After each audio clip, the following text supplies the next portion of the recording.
During the early 1990s, in the wake of Gunpei Yokoi's Game Boy, Nintendo was looking for solid games to fill out the device's library.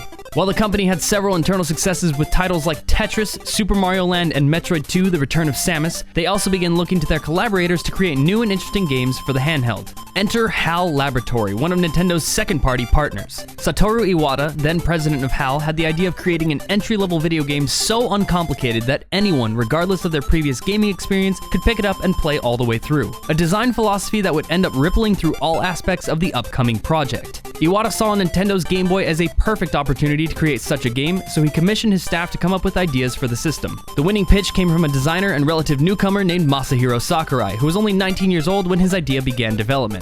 Sakurai envisioned this game as a title called Twinkle Popo, which would see the titular hero Popopo saving his world from his rival, Dedede. Early on, the team had trouble settling on a final design for Popopo, so for the time being, Sakurai created a blob-like character to act as a placeholder until a more finalized design was hammered out. Somewhat ironically, Sakurai grew quite fond of his provisional design, and this placeholder would eventually become its final form. Its modesty stood out against other similar design-by-committee characters in the mascot wars of the 90s, and ended up gelling perfectly with Iwata's directive of simplicity.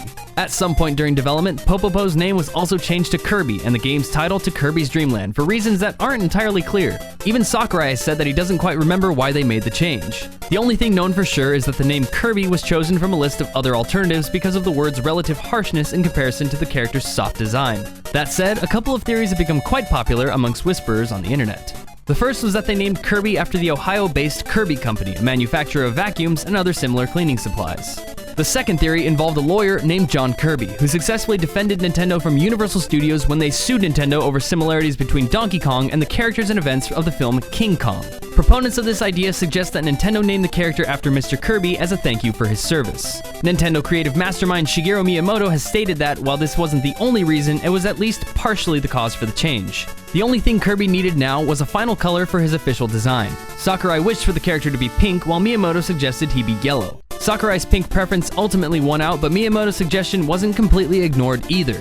Later games in the series would see a second player controlling an identical but yellow Kirby named Kibi.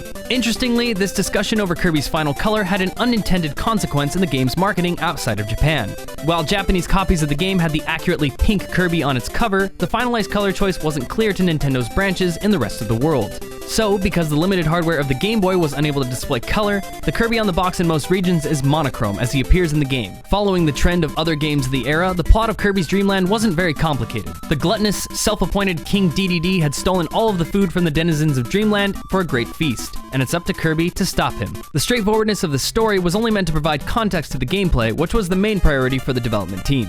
Under Iwata's directive of simplicity, Sakurai wanted Kirby's Dream Land to be perfectly designed so that beginners could play all the way through after picking it up. At the same time, he didn't want it to be so simple that it would alienate more advanced players. So, as a happy medium, the team implemented a rudimentary passcode system into the game, which offered more difficult or customizable versions of the campaign to play through. Satisfied with their work, the team moved towards finalizing the game for release. Kirby's Dream Land was released on April 27th, 1992 in Japan, and August 2nd, 1992 in North America, where it was the spark of a new franchise for Nintendo and HAL. By the end of 1995, it had sold an incredibly solid 1.3 million copies. Including its various re-releases and ports, it has sold over 5 million copies to date. Reception of the game was fairly positive, with critics praising its relaxing design and jovial atmosphere. Its equally lighthearted music, composed by Jun Ishikawa, was also well received, with the piece Green Greens becoming particularly iconic thanks to its inclusion in Sakurai's later title, Super Smash Bros. That said, the game's simplicity would become a point of contention, with many arguing that it often crossed the blurry line into boringness. However, the honesty of this title and HAL's new mascot stood out in an era dominated by cynically designed characters and games, and would end up becoming what would define the series. It didn't need to be something huge and complex, it only needed to be fun, and those expecting something else may have just been looking for it in the wrong place. Simplicity isn't inherently a bad thing, and that's an idea that the Kirby series would take head on.